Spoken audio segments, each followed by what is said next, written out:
습니다. 자, 시황센터 연결합니다. 어이지 앵커 우성훈 기자 두 분 전해주시죠.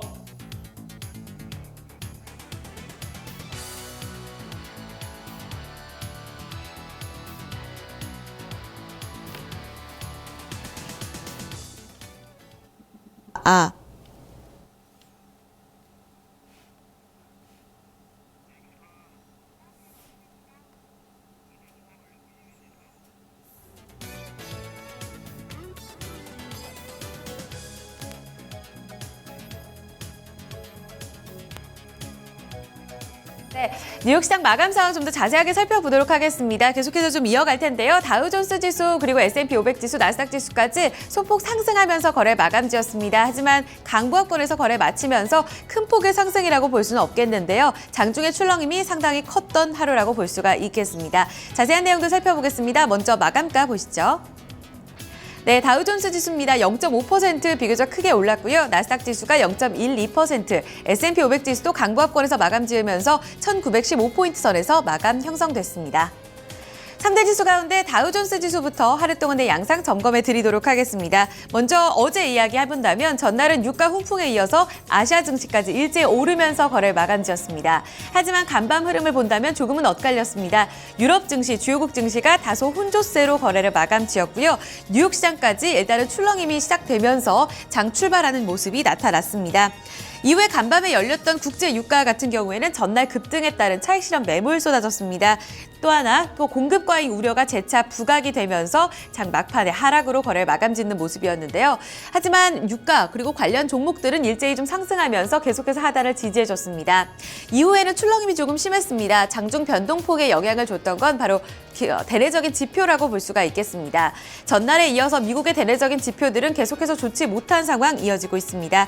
신규 실업수당 청구 건수, 고용지표 같은 경우에는 주간 28만 5천 건 기록하면서 그 전주보다 늘어났고요. 이와 함께 예상 28만 건을 크게 웃돈 것으로 나타났습니다. 이에 따라 고용지표에 대한 우려감 다시 한번 커지면서 내일 발표될 비농업 고용에 대한 우려감도 부각이 됐고요. 비농업 부문 생산성 역시 3.0% 마이너스 기록하게 되면서 예상보다 부진한 결과를 나타냈습니다. 공장 수준은 2.9% 감소했습니다. 예상치 역시나 밑돈 결과 보여주면서 계속해서 좀 제조업 경기에 대한 우려감 다시 한번 부각이 됐습니다. 지표 부진에 따라서 그 전날 달러가 주요 통화 대비 약세를 쪘는데 이날까지도 추가적인 약세를 이어갔습니다. 주요 6개국 통화 대비 달러 흐름을 나타내는 달러 인덱스 같은 경우에는 이날 추가적으로 밀리게 되면서 지난해 10월 수준이죠. 달러 인덱스가 96 레벨대까지 뚝 떨어진 양상이 이어졌습니다. 이 부분은 지수에는 일단 호재성 재료로 작용했다고 볼 수가 있겠습니다. 지수는 계속해서 출렁이 이어가면서 막판 종가상으로는 0.5% 상승하며 거래 마감지었습니다. 16,416포인트 선으로 마감가 형성되고 있습니다. S&P 500 지수로 넘어가 보겠습니다. 역시 대형 섹터도 비슷하게 움직임이 나타났는데요. 이 소재 섹터 같은 경우에는 상당히 크게 흔들렸습니다. 바이오 헬스케어 섹터도 함께 밀리며 거래 마감지었고요. 반면에 낙폭과대 종목 가운데 이 자본재 섹터, 기계 섹터가 큰 폭으로 오르게 되면서 지수의 하단을 지지하는 역할을 해줬습니다. S&P 500 지수는 0.15% 장 막판에 가까스로 상승 전환하면서 강보합권 거래 마쳤고요. 1915포인트 선으로 종가 형성됐습니다. 나스닥 지수로 넘어가 보겠습니다. 3대 지수 가운데 어제 유일하게 하락권에서 머물렀습니다. 이날 장 초반에 고점을 형성한 이후에 계속해서 출렁임이 있었는데요. 나스닥 지수까지 이날 상승에 동참한 모습을 보여줬습니다. 다행히 바이오테크 인덱스 같은 경우에는 0.3% 소폭 오르며 마감을 지었고요. 대형 IT주들도 상승에 동참하면서 나스닥 지수는 4,500선을 지켜내며 거래 마감 지었습니다. 3대 지수 소폭의 상승을 이뤄냈습니다. 이날 장에서 영향을 미쳤던 이슈들 하나씩 점검해 보겠습니다. 우성문 기자 살펴주시죠. 네, 간밤 뉴욕 증시에 영향 미쳤던 소식들 외신 통해 함께 살펴보겠습니다. 글로벌 경기 둔화가 미국 경기에도 꾸준히 악영향을 미치고 있다는 분석들이 제기되면서 증시는 이날 큰 폭의 출렁임을 보였는데요. 이런 가운데 일각에서는 올해 미국 경제가 리세션에 빠질 가능성이 있다는 전망들이 꾸준히 나오고 있습니다. CNBC 톡의 자세한 소식 함께 살펴보시죠. Mark Grant, US Recession Looms and Here's Why. 현지 시간으로 어제 마크 그랜트 힐탑증권 상무이사는 CNBC와 인터뷰를 가졌는데요. 이 자리에서 유가 하락과 중국 경기 둔화로 인해서 세계 경제가 침체될 조짐이 보인다라는 발언을 했습니다. 또한 세계 경제의 상호 연결성을 생각했을 때 미국 경제 역시 침체에서 자유롭지 못할 것이라는 분석인데요. 이와 함께 그랜트 힐탑증권 상무이사는 현재 중국의 실제 경제 성장률은 사실 2% 정도에 밖에 미치지 못할 것이라고 말했습니다. 중국 정부가 발표한 공식 성장률은 6.9%였는데요. 실질 성장률이 여기에 크게 미치지 못할 것이라는 전망입니다. 또한 국제유가와 관련해서도 공급 과잉을 지적하면서 국제유가는 $20 선에서 머물 것이라고 말했는데요. 그랜트 이사는 석유 수출국 기구와 러시아가 생산량과 관련해 합의에 이를 것이라는 기대도 환상이나 몽상에 불과하다고 말했습니다. 따라서 그랜트 상무이사는 올해 연준이 금리를 올리지 못할 것이라고 덧붙였습니다.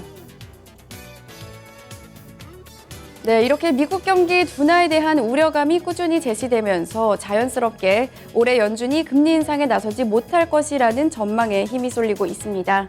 전날에 이어 이날에는 연준 인사들 사이에서도 이와 같은 발언이 나왔는데요. 올해 금리가 동결될 것이라는 전망은 시장에는 긍정적으로 작용하고 있습니다. 자세한 소식 로이터 통신 통해 함께 살펴보시죠. Fed's Kaplan calls for patience. Traders see no 2016 rate hikes. 현지 시간으로 어제 로이터 통신에 따르면 올해 새롭게 달러스 연은 총재로 부임한 로버트 카퓰란 총재는 경기 둔화가 나타나고 있기 때문에 지금은 참을성 있게 정보를 정밀하게 분석해야 할 때라는 발언을 했습니다. 신중함이 나타나는 발언인데요. 이와 함께 카퓰란 총재는 금융시장 여건이 긴축됐고 또 미국을 제외한 다른 국가들의 성장률이 둔화되고 있기 때문에 정책 입국자로서 이 모든 사항을 고려해야 한다라고 덧붙였습니다. 전날에는 더들리 총재 역시 현재 금융 상황이 12월보다 위축됐다면서 이것이 3월까지 지속된다면 통화정책 결정 시 이 부분을 고려해야 한다라는 발언을 했는데요. 이에 대해서 로이터 통신은 월가 전문가들은 올해 금리 인상이 없을 것이라고 전망하고 있다고 분석했습니다. 실제로 현재 연방기금 금리 선물 시장에 따르면 연준이 올해 금리를 인상하지 않을 가능성은 60%인 것으로 나타났습니다. 이는 연초에 5%와 일주일 전에 30%에서 급등한 수치입니다. 뉴욕 증시에 영향 미쳤던 소식들 외신 통해 함께 살펴봤습니다. 네, 이렇게 뉴욕 증시의 지수별 흐름과 또 지수에 영향을 미쳤던 외신 소식들 함께 알아봤습니다. 그러면 지수 내 구성 종목들 개별 종목 마감 상황은 어떻게 마감이 됐는지 자세히 알아보도록 하고요. 또 종목별 외신 소식도 함께 체크를 해보도록 하겠습니다. 다시 시황센터 연결합니다. 어이젠코 우성 기자 두 분 전해주시죠. 네, 종목별 움직임 체크해보겠습니다. 이날 다우존스 지수 구성하고 있는 30개 구성 종목 가운데서 19개 종목 상승권에 이름을 올렸고요. 11개 종목은 하락하며 거래를 마감 지었습니다. 가장 좋았던 쪽은 자본재 기계 섹터인 캐터필러였습니다. 4% 이상의 강세권에서 거래 마감 지었고요. 그 밖에 IT 종목들 IBM과 애플 상승했습니다. 유나이티드 테크놀로지스도 상승하며 거래 마감 지었고요. 금융주인 골드만삭스 그룹, JP 모건 체이스 상승하며 거래 마감 지었습니다. 유가 반락에도 불구하고 에너지 섹터 함께 상승했고요. 반면 부진했던 쪽은 소매 판매 섹터입니다. 나이키, 코카콜라, 맥도날드 함께 하락했습니다. 네, 상승률 상위 종목 다시금 체크해보겠습니다. 말씀드린 대로 이 기계 섹터, 낙폭 과대 섹터죠. 지난달 말에 부진한 실적을 발표했지만 구조조정 정책안을 발표한 이후에는 꾸준한 오름 시세를 보여주고 있는 상황입니다. 이날 추가적으로 4.30% 상승하며 거래 마감 지었고요. 쉐보론, 텍사코, 엑손모빌 모두 상승했습니다. 특히 엑손모빌은 1.5% 유가 반락에도 불구하고 상승하는 흐름이 나타났습니다. 네, 소매 판매 종목들이었던 나이키, 코카콜라, 맥도날드까지 일제 하락하며 거래 마감 지었는데요. 나이키 같은 경우는 3.7% 비교적 큰 낙폭을 기록했습니다. 제약사도 좋지가 못했는데요. 머크사 같은 경우에 그리고 화이자 모두 2%에서 3%가량 하락하며 거래 마감 지었습니다. S&P 500 섹터 내 업종별 흐름 체크해보겠습니다. 상승과 하락이 뚜렷하게 좀 나뉘었던 하루입니다. 자본재 섹터가 2% 넘게 오르면서 거래를 마감 지었고요. 산업재 그리고 금융주, IT 섹터까지 상승권에서 거래 마감 지었습니다. 반면에 소재 섹터와 바이오 헬스케어 섹터 그리고 에너지 소폭 하락하며 거래 마감 지었습니다. 이날 특징주 두 종목 이어서 확인해 보겠습니다. 네, 급등한 종목입니다. 특허 소송이 지속되고 있는 애플과 버넷. 이날은 미국 법원이 버넷 X의 손을 들어줬습니다. 미국 법원은 애플에게 버넷 X의 특허 침해 소송에서 6억 2,560만 달러를 배상하라고 명령을 내렸습니다. 계속해서 소송이 진행이 되고 있는데요. 지난해에도 버넷 X 같은 경우에는 승소한 결과가 있었습니다. 애플은 이 소식이 나오자마자 곧바로 항소에 나섰다는 소식도 전해졌습니다. 하지만 일단 투자 심리는 급격하게 좋아진 모습이고요. 이후 추이는 조금 더 지켜보셔야겠습니다만 버넷엑스 간밤 주가는 47% 급등하며 거래 마감지었습니다. 한 종목 더 확인해 보겠습니다. 실적에 따라서 상당히 좋지 못한 흐름을 보였던 고프로 보실 텐데요. 어제 장 마감 후에 실적을 발표했습니다. 4분기 매출은 예상치를 하회한 결과를 보여줬고요. 특히 주당 순이익 EPS 같은 경우에는 8센트 손실로 전환하게 되면서 우려감이 급격하게 커진 모습입니다. 주가 역시 상당히 좋지 못했습니다. 물론 초반에 저점보다는 조금 회복한 구간에서 거래 마감지였는데요. 8% 급락하면서 9달러 78센트로 마감가 형성됐습니다. 네, 실적에 따라 계속해서 어닝 시즌 결과 엇갈리면서 기업들의 주가도 엎치락 뒤치락하는 모습을 보여주고 있습니다. 이날 재료가 있었던 특징주 소식 외신 통해 알아보겠습니다. 우성분 기자 살펴주시죠. 네, 종목 주요 소식 외신 통해 함께 살펴보겠습니다. 이날 글로벌 미디어 업체인 바이어컴의 주가가 급등했습니다. 바이어컴의 회장이 또 다른 자회사인 CBS의 회장직에서 물러나겠다고 밝혔기 때문인데요. 포춘 통해서 자세한 소식 함께 살펴보겠습니다.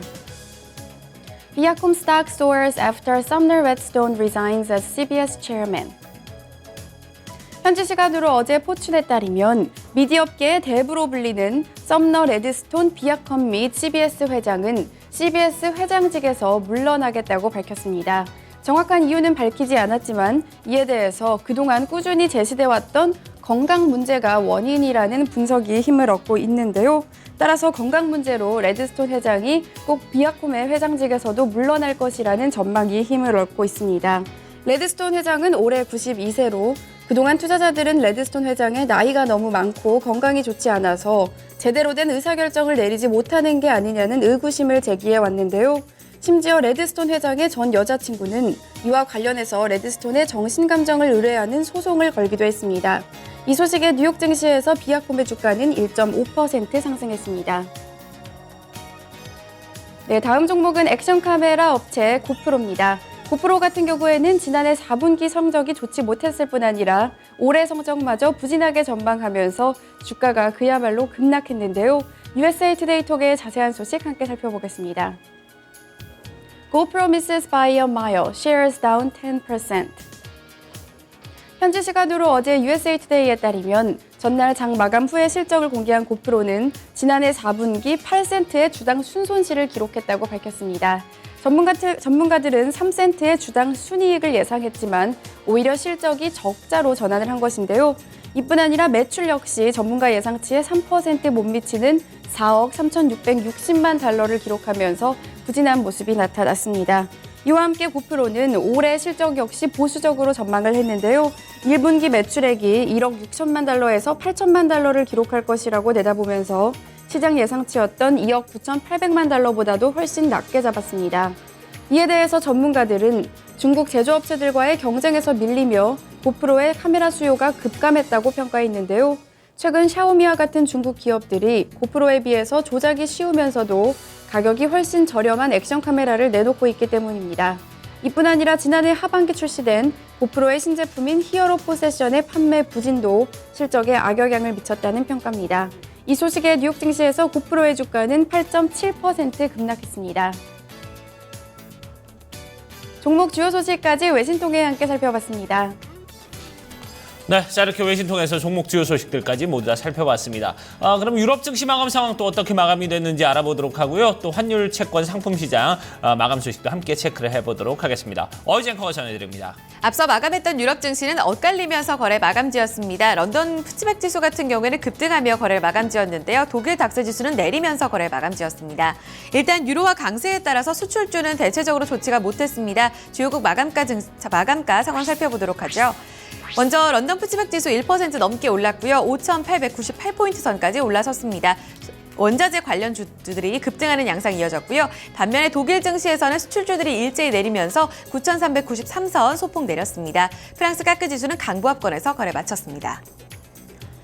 이어서 상품 시장 넘어가 보겠습니다. 국제 유가는 하루 만에 좀 반락했습니다. 배럴당 31달러 72센트로 내려앉았고요. 달러 약세 영향에 금값은 추가적인 강세 1,157달러 50센트 기록했습니다.